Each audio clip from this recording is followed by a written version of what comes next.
Hey everybody, welcome to Essential Viewing, and this is the podcast where we talk about films that we think are absolutely essential to watch. I'm Chris Cuevas. I'm here with Bryce Kramer. And Cole Beelan. And this week I picked the movie. The movie was Short Term 12. It's directed by Destin Daniel Cretton. It stars Brie Larson as Grace, John Gallagher Jr. as Mason, and Caitlin Denver as Jaden.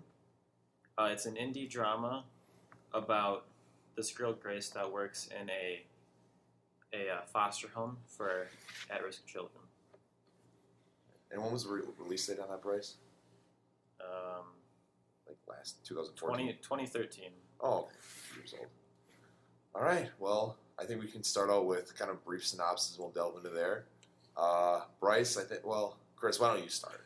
Yeah, I'll start on this. So, I mean, this is an indie film for sure. I mean, this is a really indie film. No big names. You know, this is a film that really wanted to be indie, and it really wanted to be, a heartbreaking sort of thing. And I wouldn't say I had a heartache, more of a stomach ache. I blame the food I ate before I watched the movie. Not the movie itself. And the movie may have been partly to blame. Pizza. Blaming Ian's Pizza and Lone Star. Yeah, I think that was part of the problem there. For me, I'm not going to be the guy who's crying at the end of every movie that anything sad happens in. If you want, I'm a bit harder to get the emotional response from, and this movie just could not do it. Has a movie ever done it? I mean, the movies have done it. Yes, what? Some real tearjerkers. Well, I mean, it's happened. What movie? All I'm saying. You don't have an example. It never happened. Get us in touch with this. I don't necessarily want to dive into that right now. If you don't have an example, it never happened. It has happened. It has Bullshit. definitely happened. When did it happen? Okay. All right. It has happened. Chris, he has no proof for this statement. What I'm saying is it definitely wasn't. His point is irrelevant already. It definitely wasn't this movie. I'll tell you that. It was not this movie. All right. And this is a film that,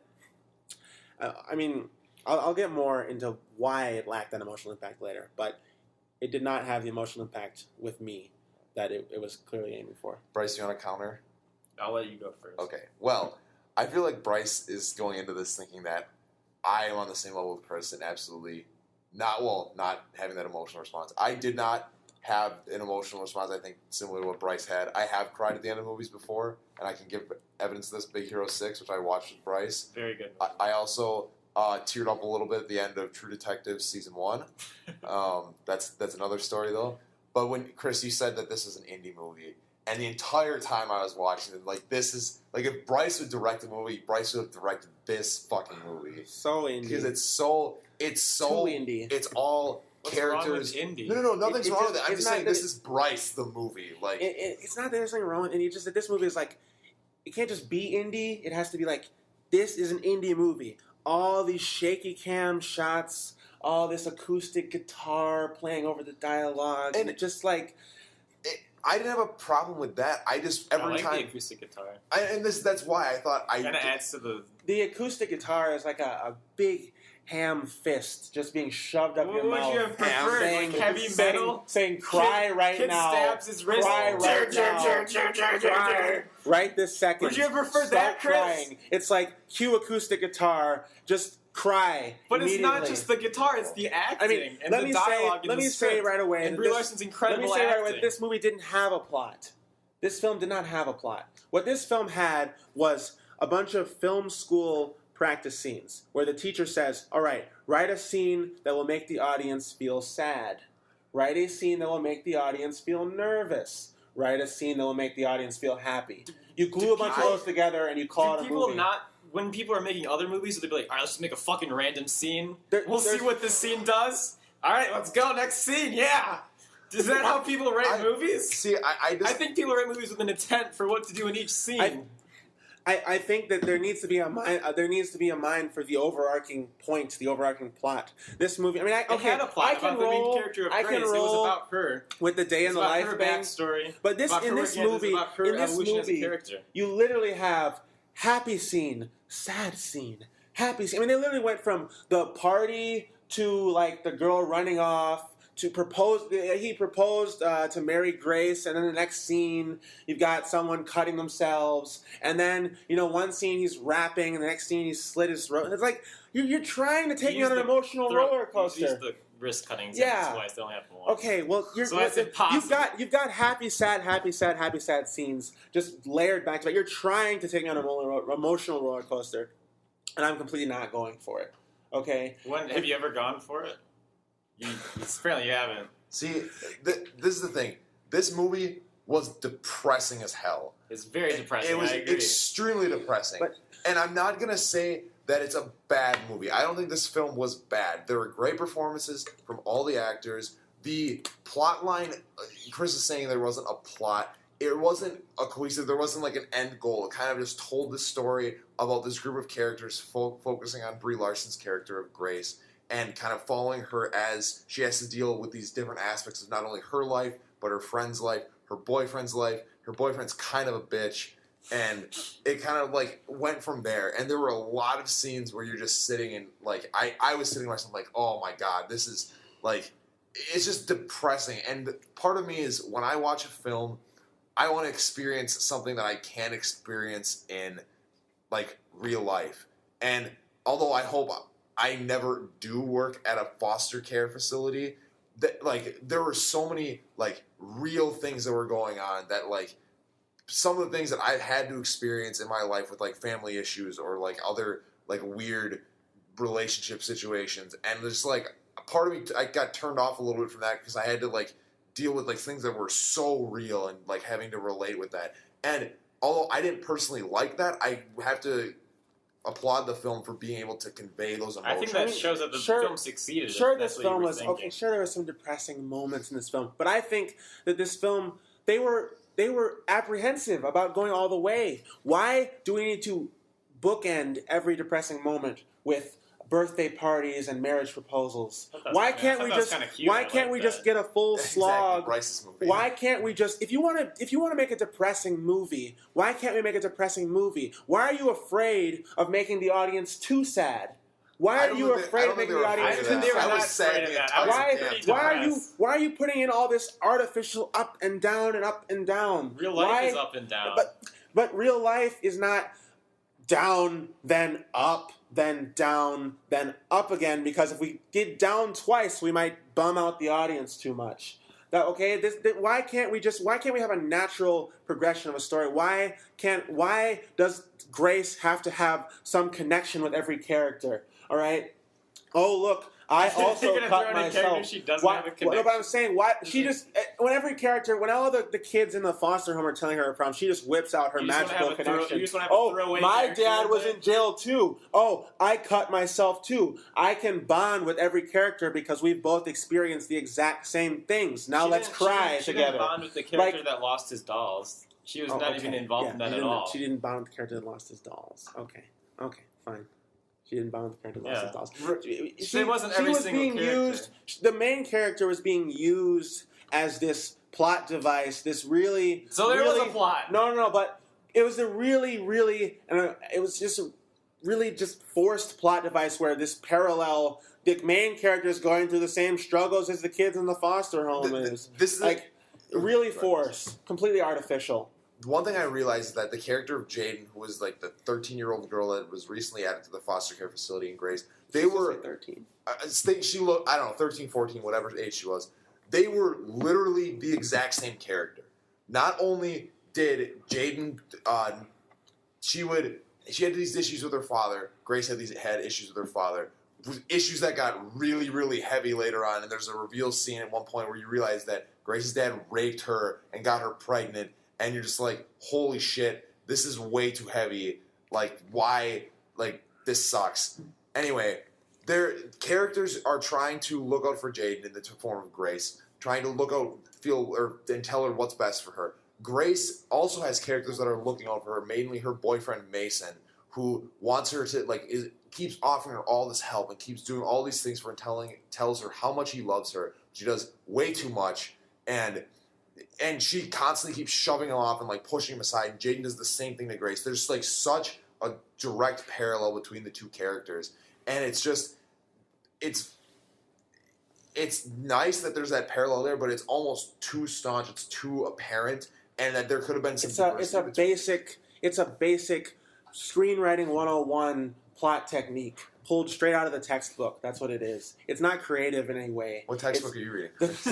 How many film classes have you taken, Chris? I'm just saying, this is basic. This is like a cliche plot device. This is not something even remotely original. All right, the character parallel. It's the oldest trick in the book, and it can be done. Yeah, I'm not saying no one can do it, but to do it in such a ham-fisted they did way. It pretty well. It's to do it in such a ham-fisted way where the characters down to the point where the characters have the same bodily injuries. It's just too much. It's just too much. I thought the parallel made a really important emotional impact where you realize Grace is like helping to take care of all these kids when she's gone through this exact same thing herself, and she's still not entirely over it. And it's really powerful that she has to help these people dealing with her own problems. So. I think I agree that the parallel was there, and I liked how they had kind of developed it throughout the film, and it wasn't until the point where Grace goes to Jaden's father's house to beat him with a bat that I realized that parallelism. I would say Grace was a little even worse off than Jaden was. Oh, extremely worse off. They're the exact same. Grace was raped by her father. Became pregnant, and Jaden was just beat. I mean, they're both awful, but she was even worse off. It's not the exact same character.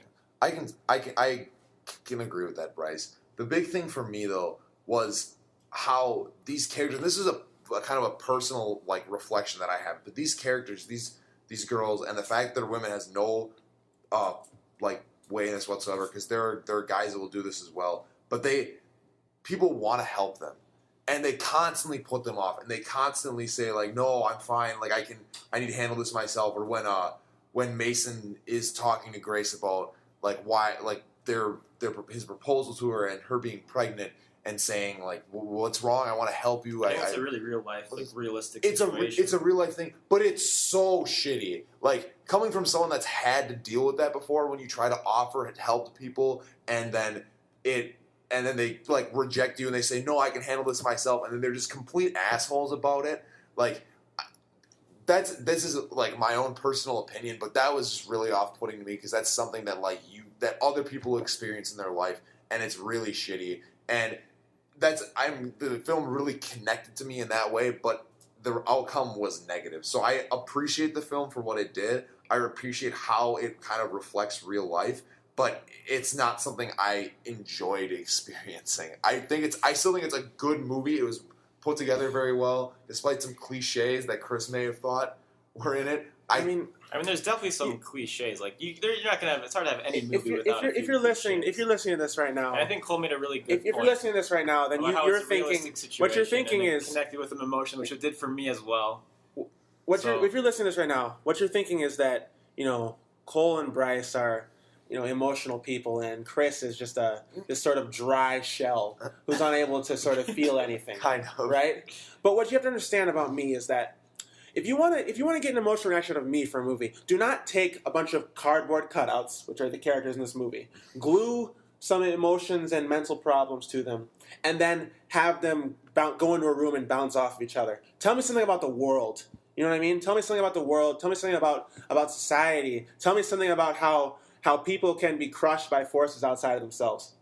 Right, and what I see in this, a personal opinion. The movie was not trying to do that at all. What I see in this film is artificial drama. What I see in this film is drama on a somewhat artificial level. Just explain how it's a very realistic drama. It's realistic. I agree that what they didn't really commentate on society. They commented on people. They didn't commentate on anything. They didn't commentate on anything. At the end of the day, everyone's happy. Despite all the horrible things they've gone through, everyone's happy at the end of the day. You know why everyone's happy at the end of the day in this movie? Because it's being written by someone who is scared to actually say anything about the world. Because at the end of the day, you have to allow the viewers to leave. You have to allow the viewers to leave the theater with a smile on their face. All right? That's what I hate about this film. You feel like I'm going to try and depress you, but I don't really want to depress you. I want you to leave the film with a smile on your face. And in a movie that's about people getting raped, people cutting themselves, people committing suicide. Why should I have to leave that film with a smile on my face? Why? Because the writer is scared. That's why. We're watching Requiem for a Dream next. No, that's your next pick. There is nothing. Next pick. There is nothing when I see that a writer is scared to actually make their audience feel something, I lose all respect. Right away, I lose all respect. I think that's what I see in this film. I think they played it a little safe. Granted, it is an indie film. I think that which is why there's even less of an excuse to play it safe. Yeah, if it was a bigger production company, I feel like playing it safe would have been somewhat excusable. But I think that what you're saying that doesn't commentate on society, it commentates on how some people are just naturally shitty. And this goes back to kind of the last comment I said, where you'll have these people that will offer help and will try to accommodate for all their friends, their loved ones as much as they can, and those loved ones will still push them away. And you keep driving and they'll still keep driving it away. And how not only do the people that are treated very poorly, like such as Grace or Jane, who are treated poorly by their fathers, they'll treat others poorly, and how that they kind of reciprocate and they kind of pass the buck along to other people that are just trying to help them, and they kind of naturally push people away. I think it's a really powerful idea, and it adds to like her hesitations to becoming a mother, where she's just saying, I just can't do that. It really adds to her character. This is the problem with films like this. Films like this tell people that their actions have no consequences.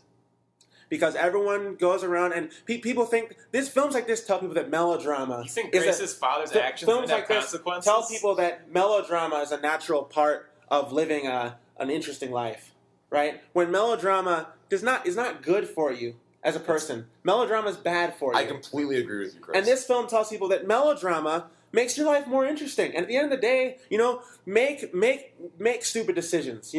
Do irresponsible things. Because at the end of the day, you're just going to be running around chasing some kid with an American flag on his back. You know what I mean? Your actions, nothing happened. People in this movie did all sorts of things. And at the end of the day, nothing happened. No one faced any real consequences for their actions. And that is not the real world. As realistic as you think this movie may be, this film is not set in the real world. Because no one sees any consequences for their actions whatsoever. I agree with that entirely, Chris. And one thing I think could have helped develop this film and contributed more to it is if they would have had a scene with Mason where he is dealing with the fact that Grace is rejecting him and saying, like, no, I'm not going to marry you anymore. I'm not going to have your baby. They just show him sitting on the couch with a blanket over him, like just kind of sitting there. Like, you don't know what's going on in his head. If they would have had a scene dedicated to showing how he was struggling with that would have given some more insight on how. Grace's character. Grace is a reckless and irresponsible character. And then she goes up to Mason and says, like, oh, I'm really sorry. And then he completely accepts her. And that makes it seem like the people that offer these other people that struggle with their lives and good help, that they can just take whatever beating they want. Right. And as long as the people that screw them over come back and apologize, everything's okay. You can be as reckless. That's what this movie says. You can be as reckless as you want. You can be as irresponsible as you want. You can be as self-absorbed as you want to. Because Grace is really a self-absorbed character. You know what I mean? She can't recognize, besides the kids who she pays attention to because of her, because that's her work. That's her work, right? The people in her life that are not part of her work, she has no thought of their emotions. You know what I mean? She even goes so far as to slap Mason, not explain why. He proposes to marry her, and then she said, I'm going to get an abortion and not marry you. No explanation. She's reckless. But at the end of the day, it's okay. Be as reckless as you want. Be as emotionally just cold as you want to the people around you. It's okay, because you can beat them up all you want. They're going to come back to you. They're going to give you a hug at the end of the day. And we can chase kids with American flags on their backs together. I think this movie kind of conveys the idea that individuals that have had emotional trauma in their lives can be not responsible for their actions. And although you do have to kind of accommodate for any trauma that someone might have suffered, you're not going to tell a kid who's like beaten by his parents to like rub some dirt in it and go play with your friends. You have to accommodate for their emotional struggles themselves. But you can't just let them get away with whatever they want. That's how kids develop into like worse people, or they become the abusive parent. And how they experience that. There's a fine line you have to balance, and this movie does not convey it. Let me tell you, I would have been crying at the end of this movie if it had gone like this. Grace It's gonna get dark and Chase crazy is in no, here. it won't get dark and crazy. No, Three let me Shades tell you. of Let me give Red. you a realistic. Let me give you a Performs realistic. coat hanger abortion. No. Okay. Let me give you a murders- realistic I wanna hear explanation of the this. plot. Bryce, let me give you a realistic explanation of what could have happened in this movie where I would have been crying. All right? Grace, in her emotional recklessness, chases all the people that love and care for her away. You know, Mason is separated from her, doesn't have anything to do with her, right? And she is left alone, right?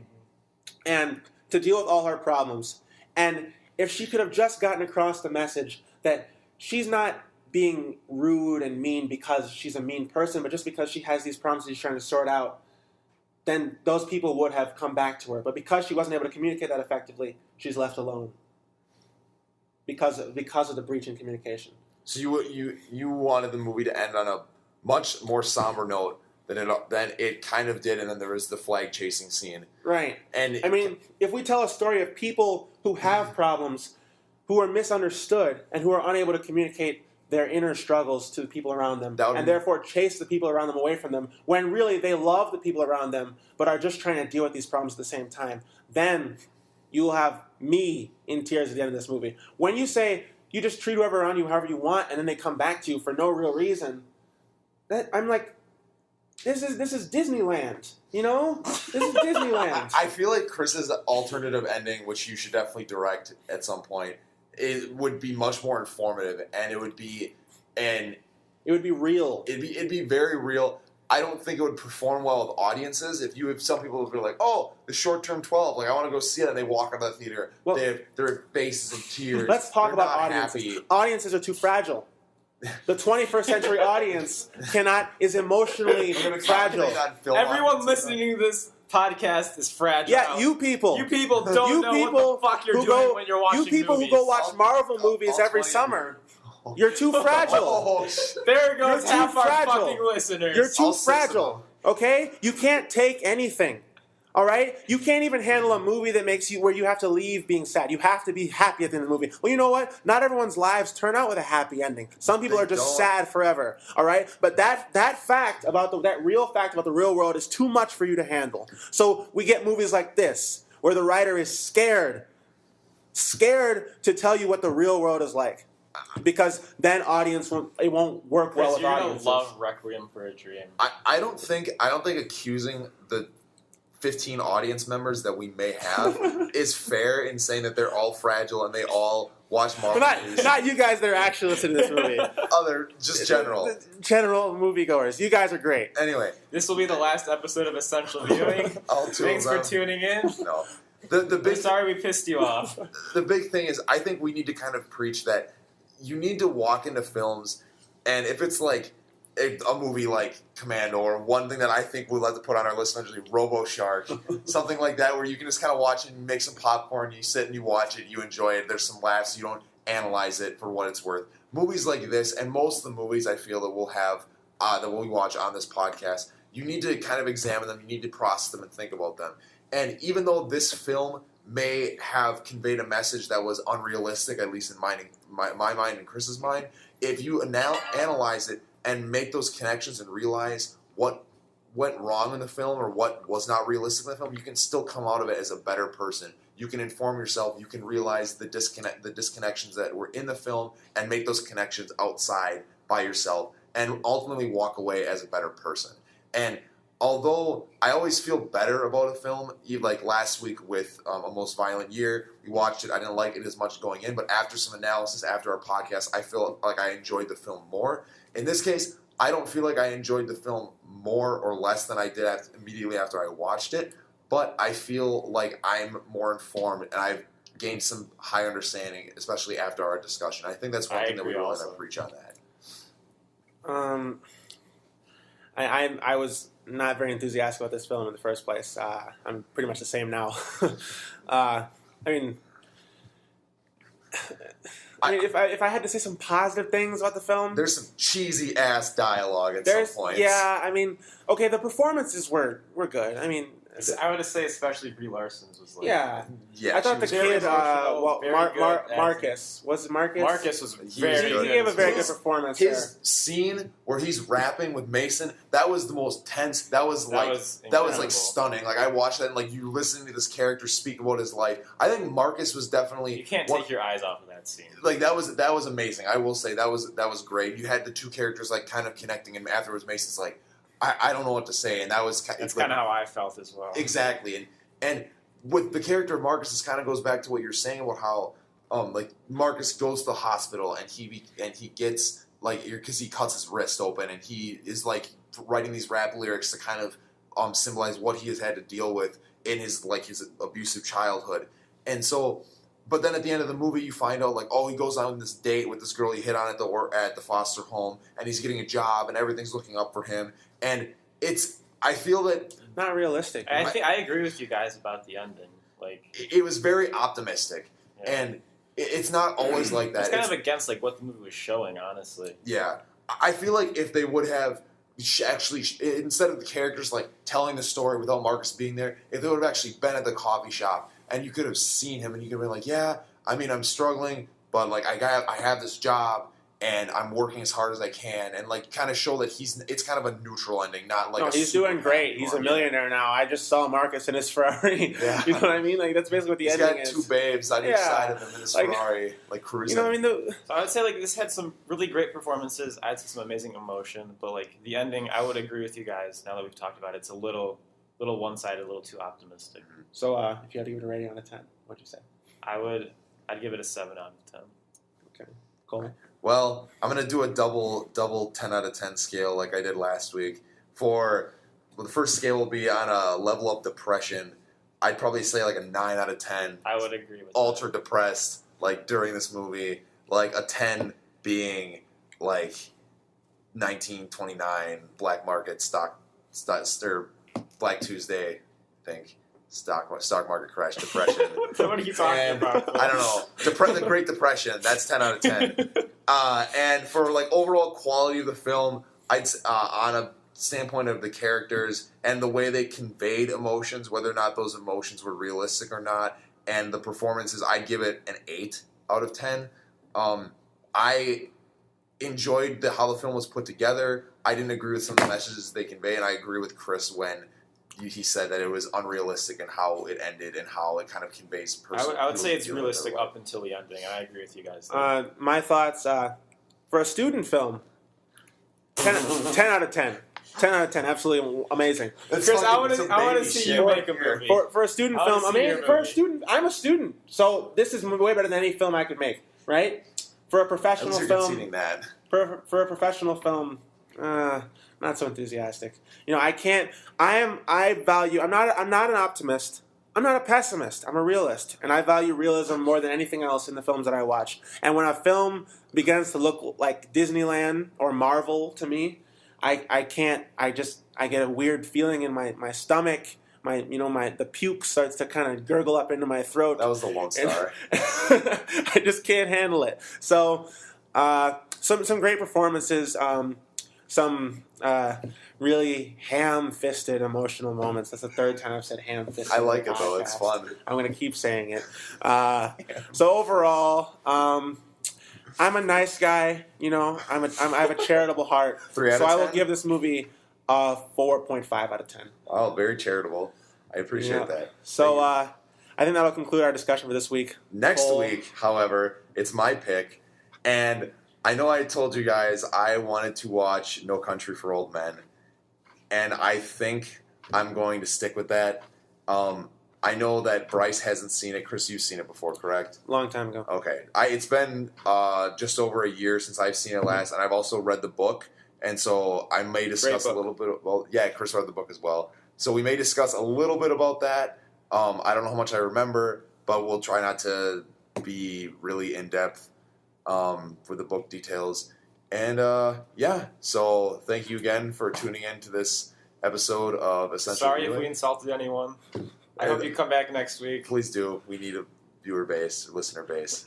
So, this is Cole Beelan. Bryce Kramer. And Chris Cuevas. All right, enjoy your week.